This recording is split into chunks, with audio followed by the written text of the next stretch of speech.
শিক্ষকদের সম্মানহানি হচ্ছে। আমার আম্মা আমাকে চিকন ব্যাট দিয়ে মারতো, মায়ের উপর ওষুধ নাই। টিচার যেহেতু আমাকে মেরেছে এর মানে আমার ভালোর জন্যই মেরেছে। শিক্ষকের সম্মানটা আসলে সবার উপরে। আমারও বাবা মারও কিছুটা দোষ আছে। এই ধারাবাহিক নাটকের নাম কলেজ রোড। এটা স্ক্রিপ্ট লিখছেন রাহুল রাজু, ডিরেকশন আনিসুর রহমান রাজীব।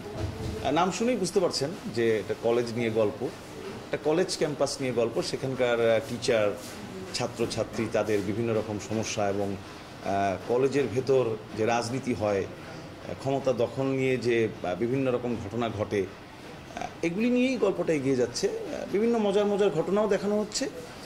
পাশাপাশি এখনকার ছাত্রছাত্রীদের যে ব্যাপারগুলি, যে সমস্যাগুলি তাদের ভেতর তৈরি হচ্ছে, সেগুলোও দেখানো হচ্ছে। আর আমার ক্যারেক্টারটা হচ্ছে, আমি এই কলেজের প্রিন্সিপালের অ্যাসিস্ট্যান্ট, মানে পিয়ন টাইপের একটা ক্যারেক্টার। বাট এই পিয়নটা খুবই সৎ এবং সে সবার সামনে সত্য কথা বলে দেয়।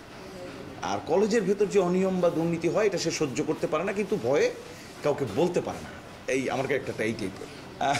ছোটোবেলায় 19 থেকে 20 হলে কিন্তু টিচাররা আমাদের মারতো। ইভেন আমার আম্মা আমাকে চিকন ব্যাট দিয়ে মারতো। তো ওই যে মুরব্বীরা বলে না যে মায়ের উপর ওষুধ নাই, এটা কিন্তু একেবারে খারাপ বলে না। এখনকার বেশি আদর দিয়েই হয়তো আমরা মাথায় তুলে ফেলছি কিনা আমি জানি না। তো ইভেন গত বেশ কিছু দিনে অনেক জায়গায় আমরা দেখেছি যে শিক্ষকদের সম্মানহানি হচ্ছে।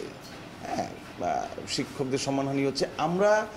আমরা যখন স্কুল কলেজে পড়তাম তখন টিচার মারুক, পিটুক, ধমক দেখ, যাই করুক, টিচারের মুখের উপর কথা বলবো এই সাহস আমাদের ছিল না। আমরা টিচারদের ওই সম্মানটুকু করতাম যে টিচার যেহেতু আমাকে মেরেছে এর মানে আমার ভালোর জন্যই মেরেছে, টিচার আমার ভালো চায়।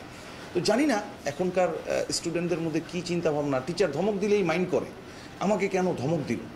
মারামারি তো অনেক পরের কথা, টিচার তো মারতেই পারবে না, ধমক দিলেও মাইন্ড করে।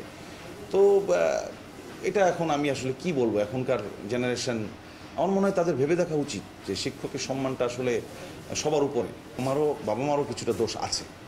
দেখা গেল স্কুলে টিচার ধমক দিয়েছে বা একটু বেশি কিছু একটা বলে ফেলেছে, পরের দিনই বাবা মা চলে আসলো, হ্যাঁ আমার ছেলেকে এটা কেন বলছেন, আমার মেয়েকে এটা কেন বলছেন। এখন বাবা মা যদি টিচারকে এভাবে এসে ধরে, স্বাভাবিকভাবে টিচার তো আর ওই বাচ্চাকে কিছু বলবেই না। সো টিচারকে ওই স্বাধীনতা দিতে হবে যে আমি আমার বাচ্চাকে আপনার হাতে তুলে দিলাম, আপনি ওকে সোজা করে দেন, কিভাবে করবেন আপনার ব্যাপার। দেশে দেশে সবার সাথে দ্য নিউজ।